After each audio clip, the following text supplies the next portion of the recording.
Japan की संसद की शक्तियाँ एवं कार्य।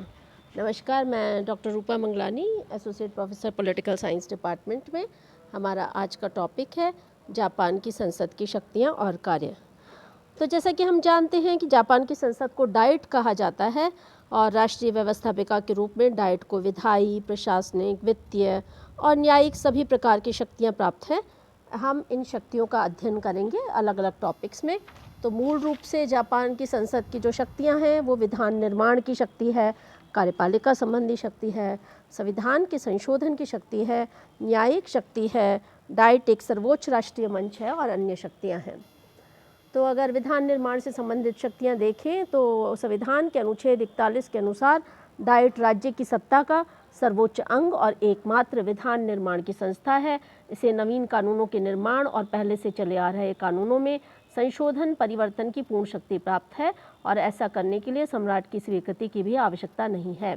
इस प्रकार संविधान को सीमाओं में रहते हुए डाइट संपूर्ण देश के लिए किसी विषय पर कोई भी कानून बनाने का सामर्थ्य रखती है। इस संबंध में केवल एक अंतर यह है कि जापान के डाइट की स्थिति ब्रिटिश संसद के समान है। ब्रिटेन में लचीला संविधान होने और न्यायिक पुनरावलोकन की व्यवस्था न होने के कारण ब्रिटिश संसद द्वारा निर्मित किसी भी कानून के अवैधानिक होने का प्रश्न ही उत्पन्न नहीं होता। लेकिन जापान का संविधान कठोर है और जापान में न्यायिक पुनरावलोकन की व्यवस्था है। अतः जापान की संसद द्वारा निर्मित ऐसे किसी भी कानून का जो संविधान की धाराओं के प्रतिकूल हो, सर्वोच्च न्यायालय उसे अवैध घोषित कर सकता है। कोई भी साधारण विधेयक किसी भी सदन में प्रस्तावित किया जा सकता है और दोनों सदनों द्वारा पारित हो जाने पर कानून का रूप ग्रहण कर लेता है। लेकिन यदि किसी विधेयक के संबंध में दोनों सदनों में उग्र मतभेद हो, है ना, अगर दोनों सदनों में उग्र मतभेद हो जाए तो इस संबंध में अंतिम अधिकार किसका होगा? प्रतिनिधि सदन का होगा। अच्छा, प्रतिनिधि सदन तो हम जानते ही हैं, जापान में जो निम्न सदन है, लोकप्रिय सदन है, उसे प्रतिनिधि सदन कहते हैं। तो कानून निर्माण के संबंध में प्रक्रिया यह है कि यदि किसी साधारण विधेयक को साधारण कानून निर्माण से संबंधित विषय को प्रतिनिधि सदन पारित कर देता है, यानी जापान का निम्न सदन पारित कर देता है और उच्च सदन, जिसे सभासद सदन भी कहा जाता है, उसे अस्वीकार कर देता है या फिर ऐसा कोई संशोधन कर देता है जो प्रतिनिधि सदन को मान्य न हो, तो सभासद सदन उस विधेयक को 60 दिन की अवधि तक अपने पास पड़े रहने देता है और दोनों सदनों की संयुक्त समिति दोनों सदनों में कोई समझौता कराने का प्रयास करती है। लेकिन यदि समिति को इसमें सफलता प्राप्त न हो और प्रतिनिधि सदन उपस्थित और मतदान में भाग लेने वाले सदस्यों के 2/3 बहुमत से उसी विधेयक को दोबारा पास कर दे तो वह फिर कानून का रूप धारण कर लेता है। इसके विपरीत यदि सभासद सदन किसी विधेयक को पास कर दे और उसे प्रतिनिधि सदन अस्वीकार कर दे तो क्या होगा? तो ये होगा कि उच्च सदन या सभासद सदन उस पर फिर से विचार नहीं कर सकता है। इस प्रकार साधारण विधेयकों के संबंध में सभासद सदन की शक्तियाँ सीमित हैं और इस संबंध में प्रतिनिधि सदन को निर्णायक स्थिति प्राप्त है। सभासद सदन एक विलंबकारी सदन ही है, उसके द्वारा 60 दिन तक विधेयक को केवल रोके रखा जा सकता है। जहाँ तक कार्यपालिका संबंधी शक्तियों का सवाल है तो हम देख सकते हैं कि न केवल विधि निर्माण वरन कार्यपालिका के क्षेत्र में भी डाइट को महत्वपूर्ण शक्तियाँ प्राप्त हैं। इस संबंध में उसका सर्वप्रथम और अत्यंत महत्वपूर्ण कार्य प्रधानमंत्री का चुनाव करना है। संविधान के अनुच्छेद 6 के अनुसार सम्राट डाइट द्वारा निर्देशित व्यक्ति को ही प्रधानमंत्री नियुक्त करता है। प्रधानमंत्री का चुनाव डाइट का विशेष अधिकार कहा जा सकता है क्योंकि अन्य संसदीय प्रजातंत्रों में राष्ट्रीय व्यवस्थापिका को इस प्रकार का कोई अधिकार प्राप्त नहीं होता है। कैबिनेट के अधिकांश सदस्य डाइट से ही नियुक्त किए जाते हैं और कैबिनेट अपने सभी कार्यों के लिए डाइट के प्रति सामूहिक रूप से उत्तरदायी होती है। डाइट के सदस्य मंत्रियों से प्रश्न पूछने, उनकी नीतियों का स्पष्टीकरण मांगने और आलोचना करने के माध्यम से प्रशासन पर नियंत्रण रखता है। इसके अतिरिक्त प्रतिनिधि सदन अविश्वास का प्रस्ताव पास कर डाइट को पदत्याग करने के लिए बाध्य कर सकता है। डाइट न केवल एक विधायी और विचारात्मक निकाय वरन अमेरिकी कांग्रेस की सीनेट के समान ही एक शोध संस्था भी है और अनुच्छेद 62 के अनुसार इसे प्रशासनिक शाखा की जांच करने की शक्ति प्राप्त है। डाइट की कुछ समितियों ने प्रशासनिक भ्रष्टाचार आदि की जांच में महत्वपूर्ण भूमिका अदा की है और डाइट शासन के कार्यों की जांच द्वारा प्रशासनिक गतिविधियों पर अपना नियंत्रण बनाए रखने में समर्थ हुई है।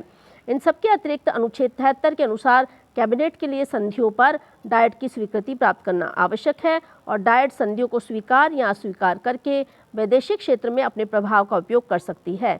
इस प्रकार जापान की संसद डाइट दिन प्रतिदिन के प्रशासन की निगरानी रखती है और उसे प्रशासन पर अंतरिम नियंत्रण प्राप्त है। जहाँ तक वित्तीय शक्तियों का सवाल है तो जापान के संविधान के अनुच्छेद 83 के अनुसार राष्ट्रीय वित्त के प्रशासन की शक्ति डाइट यानी जापान की संसद को ही प्राप्त है। यह डाइट ही निश्चित रूप से महत्वपूर्ण शक्ति है। जापान के मंत्रिमंडल का यह उत्तरदायित्व है कि वो हर साल के लिए जो आय व्यय का तैयार करती है खाका, वो जापान की संसद के समक्ष उसके विचार के लिए और निर्णय के लिए प्रस्तुत करे। डाइट की स्वीकृति के बिना मंत्रिमंडल आय व्यय संबंधी कोई भी कार्य नहीं कर सकते। मंत्रिमंडल को यह अधिकार है कि वह आवश्यकता पड़ने पर राज्य की रक्षित निधि से व्यय कर सके, किंतु इस प्रकार किए गए व्यय पर डाइट से स्वीकृति लेना आवश्यक है। मान लीजिए मंत्रिमंडल ने राज्य की रक्षित निधि से व्यय कर लिया, लेकिन अंतिम स्वीकृति किससे लेनी होगी? जापान की संसद से, डाइट से। तो आय व्यय के संबंध में विशेष उल्लेखनीय बात यह है कि जापान में व्यय की सभी मदें डाइट द्वारा स्वीकृत की जाती हैं, जबकि इंग्लैंड में ऐसी अनेक मदें होती हैं जिन पर पार्लियामेंट की स्वीकृति प्राप्त करना जरूरी नहीं समझा जाता। ऐसे व्यय पर राज्य पर भारित व्यय कहलाते हैं। राज्य पर भारित व्यय की कोई व्यवस्था नहीं है। इसके अतिरिक्त सम्राट और उसके परिवार के सभी व्यक्तियों का व्यय डाइट द्वारा नियंत्रित और स्वीकृत किया जाता है। संविधान के अनुच्छेद 88 के अनुसार राज परिवार की समस्त संपत्ति राज्य से संबद्ध होगी और राज परिवार के सभी व्यय डाइट द्वारा स्वीकृत किए जाएंगे। जापान के संविधान का अनुच्छेद 90 और 91 भी महत्वपूर्ण है, जो कि वित्तीय शक्तियों के बारे में का उल्लेख करता है। जहाँ तक संविधान के संशोधन की शक्ति का सवाल है, तो संविधान के अनुच्छेद 96 के अनुसार संविधान के संशोधन के कार्य में भी डाइट की भूमिका बहुत अधिक महत्वपूर्ण है।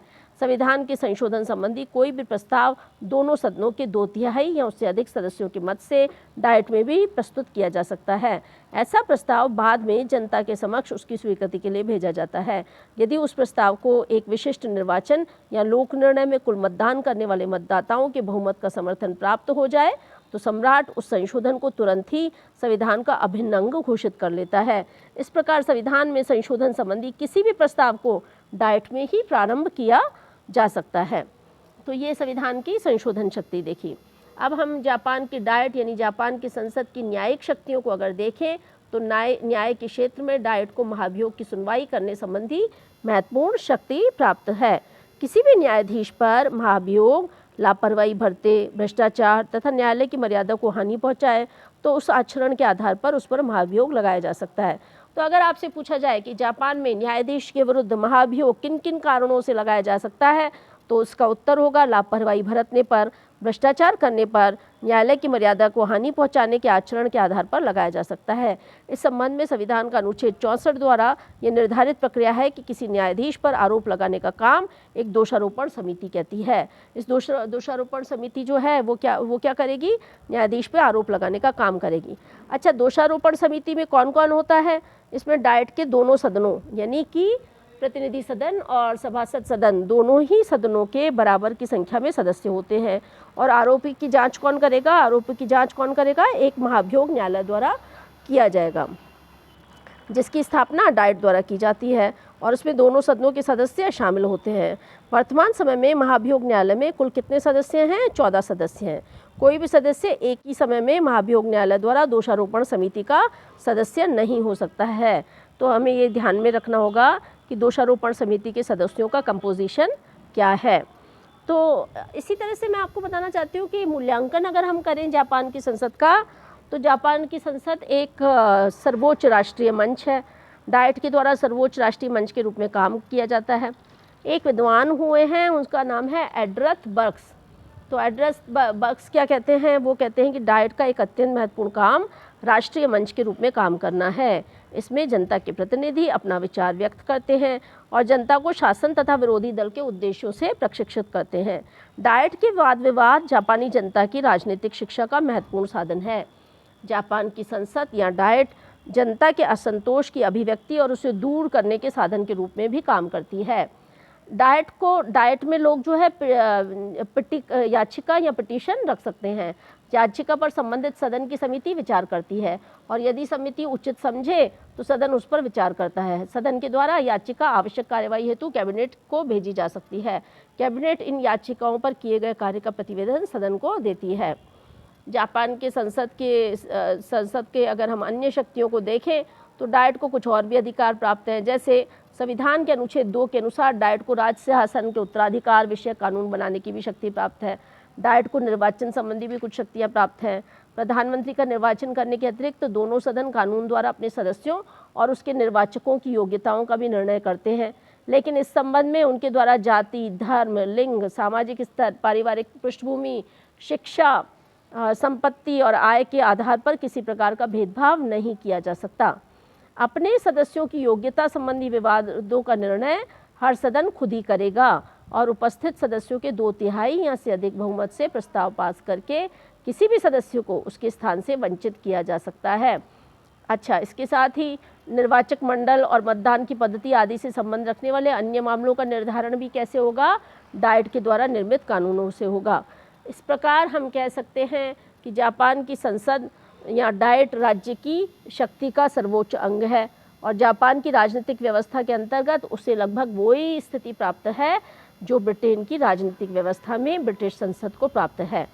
तो इस तरह से हमने देखा कि जापान की जो डाइट है वो बहुत महत्वपूर्ण है और डाइट की शक्तियों को भी हमने देखा। डाइट की हमने विधायी शक्तियों को देखा, विधान निर्माण कैसे करती है।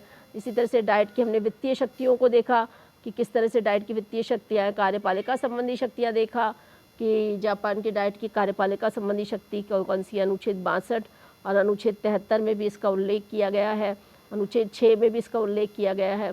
फिर हमने इसकी वित्तीय शक्तियाँ देखी कि आय व्यय पर डाइट का किस तरह से अनुसमर्थन आवश्यक है।